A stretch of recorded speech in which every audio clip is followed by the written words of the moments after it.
Okay, so now Huaxia, right? This is the name. Hua actually is Tongtongzi, so it's equivalent to Hua, which means flower. So it's like a way Chinese people call themselves, saying, you know, we're like blossom, you know, we're a beautiful race. Xia, actually the same as the name of the first dynasty we will look at. So this is believed to be more than 4,000 years ago, and the beginning of the Chinese civilization. So you see the yellow emperor Huangdi. There is still a symbolic tomb, well, of course, which is established much later. There's nothing inside. We don't know where he was buried, or we don't even know if this name is correct, or if it refers to a real single person. But there is the idea that he represents the time of the beginning of Chinese civilization. At his time, his officers created writing, created the writing tool, the 𝐷𝐷. And his wife, Luozu, figured out how to keep silkworms. And you know, people learned how to construct houses, how to do a lot of things, you know, in terms of technology in his time.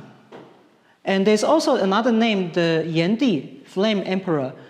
So it is believed that maybe this person is the leader of another clan.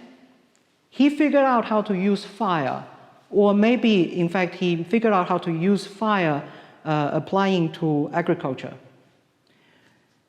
And it's possible these two clans started to cooperate somehow, and they became one village or something. Right, and the Huangdi was also known to had the battle with 𝐤𝐸𝐻, so they defeated another clan, and then they basically had a sound footing in the Central Plain area.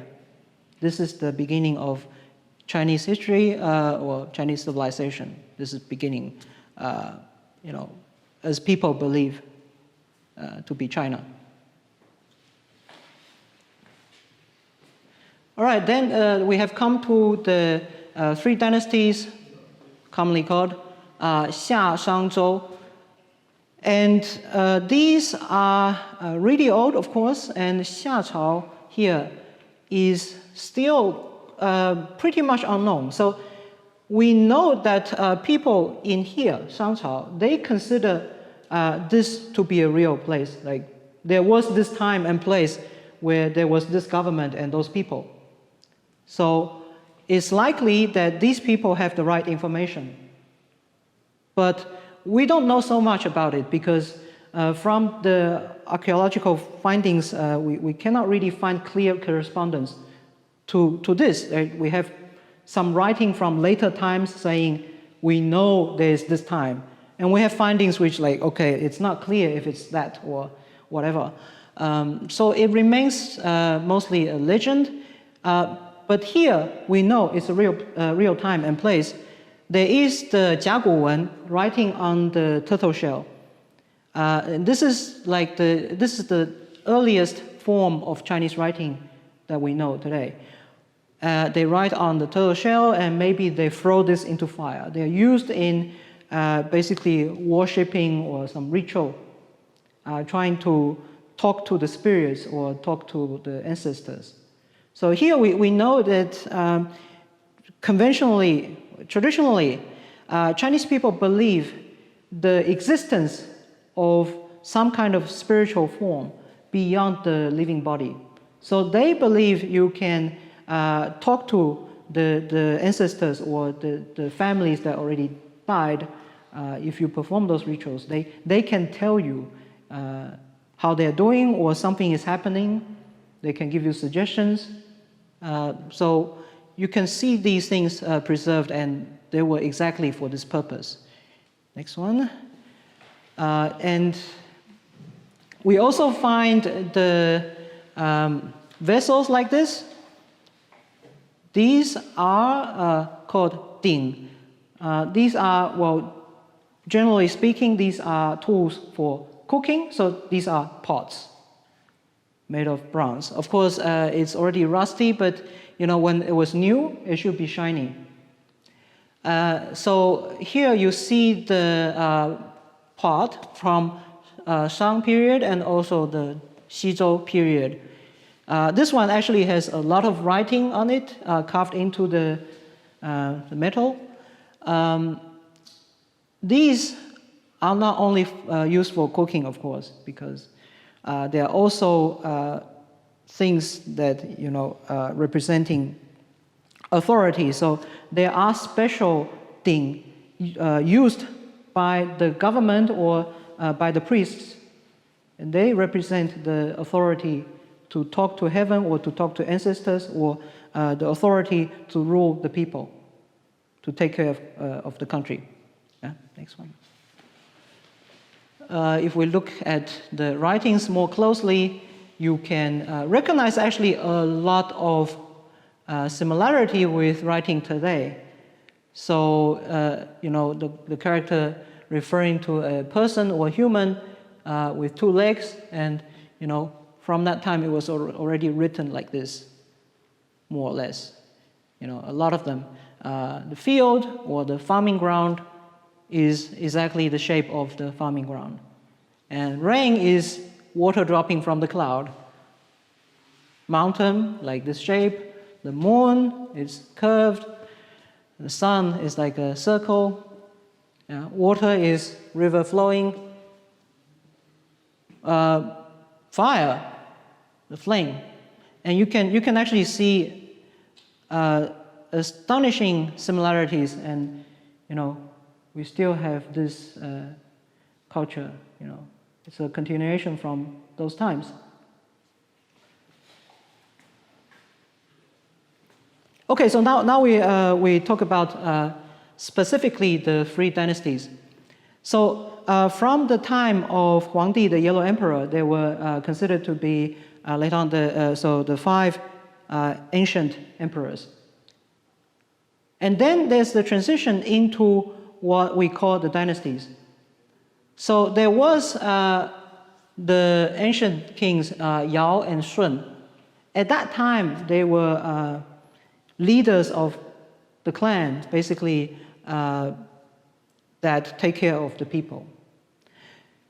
𝐮𝐤 really liked this young guy. He said, he's a good person, and he has talent.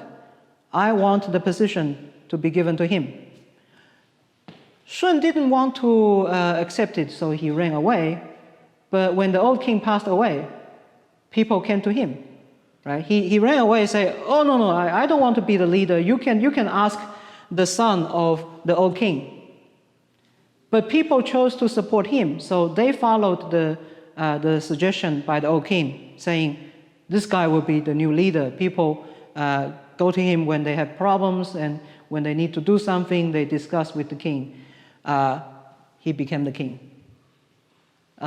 You can see from those descriptions, in fact, the country or the clan was actually really small. You're talking about something like a size of a village, where people can just go to the house of the leader and say, "I have trouble, I want to discuss something." And so he became the leader, and as I said, it is really important to consider the water, because people lived around the Yellow River, which is like changing the path all the time. So, every few years or maybe every half year, you will get this trouble when the Yellow River has too much sand and it started to flood and change path and flooded all over the field and killed people. So a very important business at the time is 治水, to manage the water, so that people would do work to basically guide the river flow and to do irrigation and so on.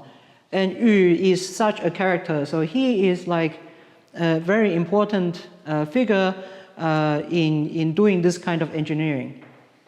So he had really significant contribution to the people. So now the king Shun says, "I like this guy. I want to give my position to him." And so Yu became the leader. And when he gets older, he was looking at the younger engineer saying, he has contribution to managing the water. I want him to be the new king. But then it didn't work out. Somehow, people supported the son of the king, and they didn't talk to this guy. So then there was a transition from what's called 禅让, which means I give the position to the capable voluntarily, to 世袭, which means my son will take my place. And so this is the beginning of the dynasty, because now the clan or the country is owned by this family. Now, there are alternative stories telling that maybe it was a setup. There is conspiracy theory that maybe Yu did not really want to support Yi. He said, I want to give you the position, but he already prepared his son to take over. I don't know how much of that is true or which version is more accurate, but still, 禅让 remains a very strong idea in Chinese culture, because it says that you care for the people and you want to give the position of the leader to someone who can actually take care of them. And it's also a very selfless idea, because you don't say, I want to give power and wealth to my family. I want to do the best for the people. Right? So this remains a really important idea in Chinese culture. Whether or not all of these stories were true, this is a virtuous concept. Okay, then began Xia dynasty. Till the end, there was a king, 𝐤𝐴𝐽, and he was really cruel. He treated the people badly. And then, of course, there is the first king of the next dynasty who would overthrow him. So it is said, the 汤武革命顺天应人, the revolution complies with the will of the heaven and answers to the people. You start to see a pattern. There's a dynasty that was established because it has the capability and the virtue to guide the people, to take care of the country. And if it turns bad, now the kings have no way, no will to lead the people. They just want, luxury for themselves, and they treat the people badly. Then someone will take over and say, look, I will do things from now on. And this is like the pattern you already see, because again, at the end of Shang dynasty, there is the king, which is said to be, really crazy. He's only enjoying life, spending a lot of money, and people are poor. And he constructed for himself and his wife the wine pool and meat forest. So it's basically a place where they can just drink from the big pool and take meat from wherever. So this is like a party room for them to just enjoy the meat and drink wine. They don't care about the people. And therefore, the next dynasty would take over. Zhou Wenwang and Zhou Wudang. So this is the king that is associated with the 八卦. So we might talk about this at a later time. Anyway, so when Wudang, Wudang is the son, when he led the army to defeat Shangzhou, it is said, so in the contingent of the Shang army, the soldiers didn't support the Shang government. They turned direction and killed their own soldiers. Okay, so that's sort of the pattern we can start to see. And again, this is a pattern that people not only believe, but want to believe. This is the thing that people want later people to learn from history.